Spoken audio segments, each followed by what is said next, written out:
franchise until the bitter end. Hi, I'm Matt for Sequelcast and Bowtiecat, and I am looking at two video games based off a movie. We're looking at things because Sequelcast are covering the Disney's animated Aladdin trilogy. I thought for this video I would compare the Super Nintendo Aladdin game and the Sega Genesis Aladdin game, and then I'll tell you which one is better. It's sort of a different take on an article I wrote at sequelcast.blogspot.com. This is sort of a video version of it because I think ultimately, since video games are a visual medium, if you see the games and have me talk over it, that make a bit more sense. And hopefully you listeners, viewers, will enjoy it. Okay, here we go with my take on the Super Nintendo and Sega Genesis version of Disney's Aladdin. So just to refresh your memory, here's a quick clip of Disney's Aladdin for Super Nintendo from the first stage. And there is the Disney's Aladdin for the Sega Genesis. So we're going to talk about the one for the Sega Genesis first, because they came out before the Super Nintendo one did. So it starts off, and I'm skipping the cutscenes, but it's a platformer. You know, both of these games are platformers, sort of like Mario, where you run around, collect items, and you're trying to get to the end of each stage. And like a lot of licensed games, you know, it's based on a movie and sticks pretty close to what happens in the movie. But when they made this one, Virgin had cooperation with Disney to take the actual animation cells used in the film and scan them into the computer and modify them to look good on the Sega Genesis. That's why the animation is unusually good for a Sega Genesis game, especially at the time this was released. However, the controls, as you can see from me playing not very well in this clip, are very difficult. It's very finicky. The jumping doesn't feel tight and responsive like it should in a good side-scroller.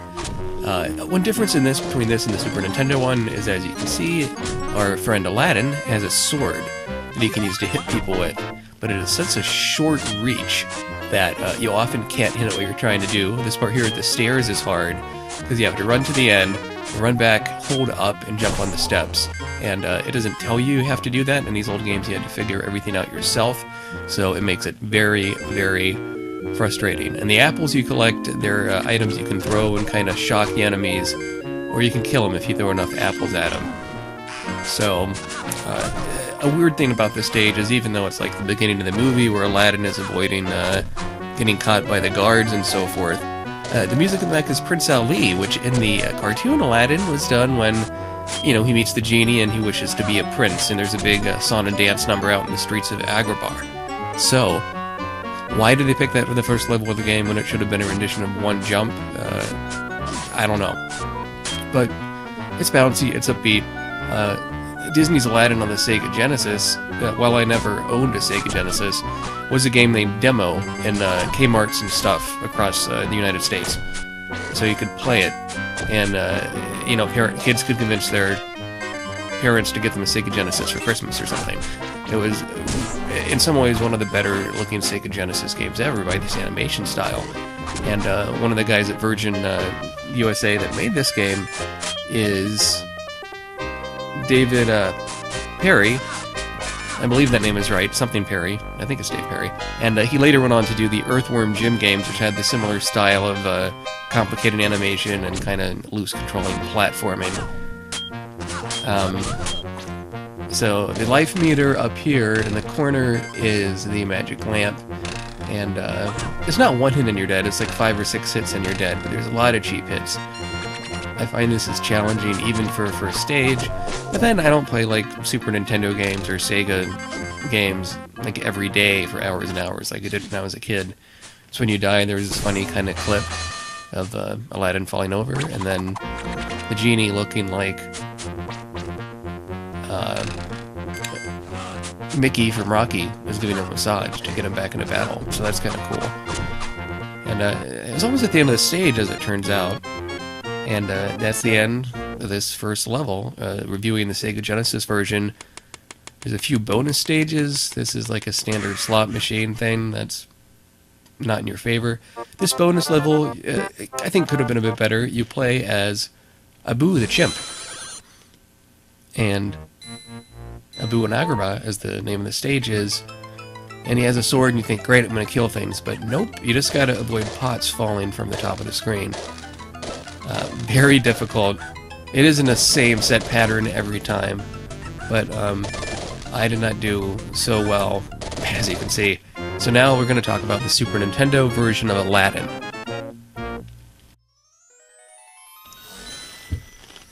So as mentioned, it's the Super Nintendo version of Disney's Aladdin, and it was made by Capcom, who had the rights to do Disney games on the Nintendo and Super Nintendo at the time, and Virgin had the rights to do it on Sega Genesis and other platforms. So that's why, and this was not uncommon for licensed games at the time, even though it's called Aladdin and it's on different systems, it's actually completely different games. One nice touch in the Super Nintendo version is the controls are better, and although the animation I don't think is as impressive as the Sega Genesis version, there's cute details like Abu the monkey follows you through every level and has those big adorable eyes. In a way, you know, the look doesn't look so much like Disney as it looks a bit more like anime, you know, as a Capcom is a Japanese company. You notice in the Super Nintendo version of Disney's Aladdin, he takes out the sword to make it less violent, but he still throws apples, and but instead of killing him by throwing apples at him, you gotta stun him and then hit him on the head.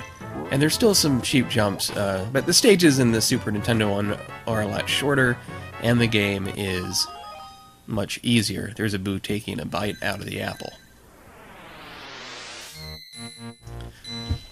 So which version of the video game Disney's Aladdin did I prefer? Was it the Sega Genesis version or the Super Nintendo version?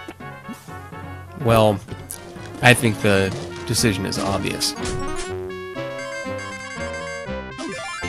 Despite having kinda shitty controls and not as colorful as the Super Nintendo version, the Sega Genesis version of Disney's Aladdin takes my pick for the best out of the two, because the animation is so much more lively and fun, and reminds me of the film a bit more. It feels more like you're playing the movie than in the Super Nintendo version, which feels like an anime second-rate copy of the film. It's a lot of fun, even though it's challenging, and you do get better at it the more you play at it, like with any video game. And I would recommend tracking down Disney's Aladdin for the Sega Genesis if you want to experience Aladdin in video game form. Well, I hope you liked this take on me comparing two video games based on a movie. For the sequel cast, this is Matt. Check out our show, Sequelcast, at www.sequelcast.com. And I'll catch you guys on YouTube later. Bye.